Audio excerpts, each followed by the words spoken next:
death sentence in his pocket, and he can command death for all of us. But they said, listen to him now. He came hither with that intent, that he might bring them bound to the chief priest, and Saul increased more and more in strength. Isn't that gorgeous? You say, Lord, strengthen me. He says, well, bend your back, I'll put a load on it.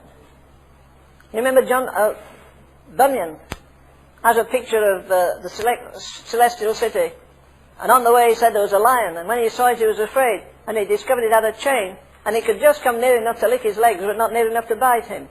He said, it's the type of the devil, he gets very near, don't be afraid of his roar. And then he saw a big fire, and he saw demons, and there they were throwing buckets of water on the fire, trying to put out the testimony of the individual or the testimony of the church. And he said they were throwing water on furiously, and the more they threw it on, the more it blazed. I couldn't understand it. Water doesn't do that. He said, I walked round the back. I looked at the front, here were demons with little buckets throwing water on. And at the back there were angels with buckets twice the size throwing oil on. So there you are. You see, we're more than conquerors through him. And the man that wrote that wrote this blessed epistle. Let me just finish with a couple of things here. Let's go to Romans. I think we're living, we mentioned this yesterday, I think, in our meeting with the preachers.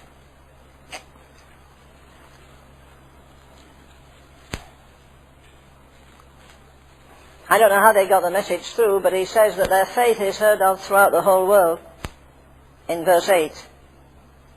Verse 10 he says, making request if by any means now at length I might have a prosperous journey unto you. Verse 11, I long to see you that I may impart unto you some spiritual gift to the end that ye may be established. Now again, remember, he's gone to this city that didn't want him. He was the greatest reject the world ever had. Nobody wanted him. And yet he was the most anointed man I'm sure that ever lived. That's why I said I'd love to have heard him preach. In verse 15 he says, so as much as in me is, as much as in me. What was in him? Do you think Paul ever preached anything he hadn't done himself? He writes in this very epistle in chapter 12, present your body a living sacrifice. Be not conformed to this world. I don't like most translations. But if you've read, is it J.B. Phillips says, instead of using the authorized version, be not conformed to this world, J.B. Phillips says, don't let this world squeeze you into its mold. That's what it's trying to do. It got hold of Peach Allen, molded it, it would pass now for Hollywood. They lost track of something. They got the itch for gold and greed.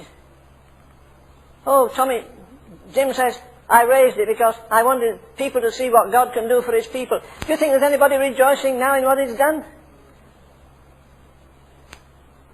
Just today, I talked with a man and I said, how's your family? He has 3 sons like we have. And he said, well, the oldest one is going on with the Lord. He's doing pretty good, but the other 2, he said, they're complete cynics. They said, Dad, is that Christianity? Is that Pentecost? I said, it isn't. The man's lost his nuts, lost his head, lost his thinking. He's got caught up, or sucked down if you like. But you know, God's going to give an answer to all that. He's going to raise up pure men, poor men, unlettered men if you like. Those men went into the upper room, unlettered. What did the world say about them? Peter and John worked a miracle and they dragged them up before the big shots. And the big shot looked down and he says, be careful. These 2 men are unlearned and ignorant. Oh boy, that's what we can't bear, isn't it? Just yesterday a preacher said to me, almost everybody in our denomination now has got a doctorate. Somebody said to one of John Wesley's men, your church won't prosper, it won't go on. I said, why? He said, you don't have a single doctor in the whole range of your preachers. Do you? He said, no. He said, our theology isn't sick enough to need a doctor. What have we got with all this wisdom and all this learning? We've got nowhere. We're more carnal, we're more helpless. God isn't wanting to put us on exhibition for scholarship. It's sainthood he's after. And yet this man has such a comprehensive revelation of God. As much as in me is, what did he have? He had a colossal intellect. He had an unbreakable spirit. He had an unshakable faith. My faith looks up to thee. A joy unspeakable he had. A faith unbreakable. He's sitting in a prison, bloody, half-starved, cold. What does he do? Send a letter, a monthly letter. Please help. Send some food parcels, care packages, and all the rest of it. No. What did he say? He says to other people, rejoice in the Lord. And again I say rejoice. Look at the epistles that he wrote. Somebody says, you know, Paul's in prison. Why doesn't he get out? Those big shots, you know, in Dallas, the faith gang, they say if he'd had more faith, he'd never had a thorn in the flesh. I'll tell you what he did, they don't do. They beg money. He had a thorn in the flesh, sure he had. His faith was so small, do you know how small it was? It's so small he raised the dead. Do you know how small it was? He cast out devils. Do you know how small it was? He invaded all the heathen powers. One man. He didn't raise $1 million. He just lived in a living, vital relationship with God. And because of that, of course he boasts. The psalmist said, my soul should make a boast in the Lord. People don't. They boast how big their radio program is, how big the results are about ministries and so forth. Paul didn't do that. What did he do? He boasted in that my soul shall make a boast in the Lord. And he said very joyfully, triumphantly, I can do all things through Christ. You see, this man has such a comprehensive realization of the redemptive work of Jesus. In Jesus' name he casts out devils. They did that before Pentecost. But it's more than that. He's willing to lie. And in that great hymn I quoted, the hymn writer says, it was a well-spent journey, though 7 deaths lay between. If I had to die and rise and go to martyrdom again, and another martyrdom, and a second, and a third, and a fourth, and a fifth, it will be worth it all when we see Jesus. 5 minutes inside of heaven, we'll all wish we carried greater burdens, had greater zeal, had greater love, had greater sacrifice.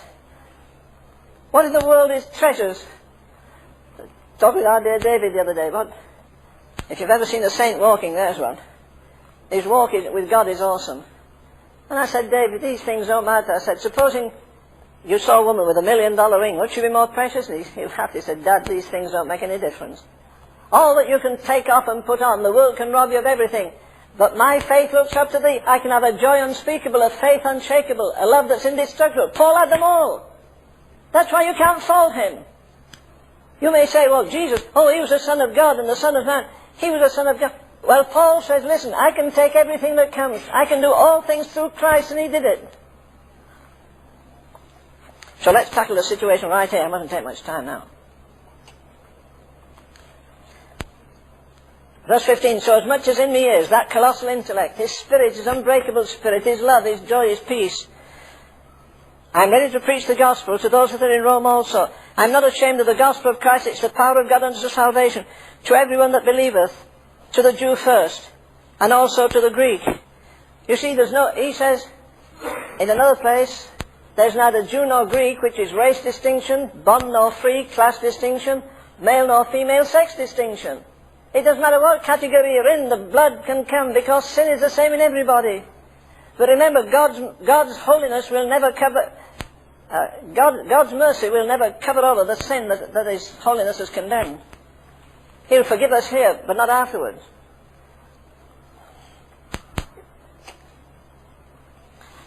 Why is he so zealous? I'm not ashamed of the gospel. Verse 18. For the wrath of God is revealed from heaven against all ungodliness and unrighteousness of men who hold the truth in righteousness. Now look at the people. I'm going to skip down this quickly. Who is he going to? Verse 24. Wherefore God also gave them up to uncleanness through the lusts of their own hearts, to dishonour their own bodies between themselves. That's wrong living. Now look what he said in verse 4. Or verse 25. Who changed the truth of God into a lie and worshipped and served the creature more than the Creator, who is blessed forevermore. In verse 24 it's wrong living. In that verse, it's the last one, 25, it's wrong loving. Wrong living, wrong loving. Then he comes down into verse 28. Even as they did not like to retain God in their knowledge, giving them over to a reprobate mind, to do these things which are not convenient, filled with all unrighteousness, fornication, wickedness, that's wrong being.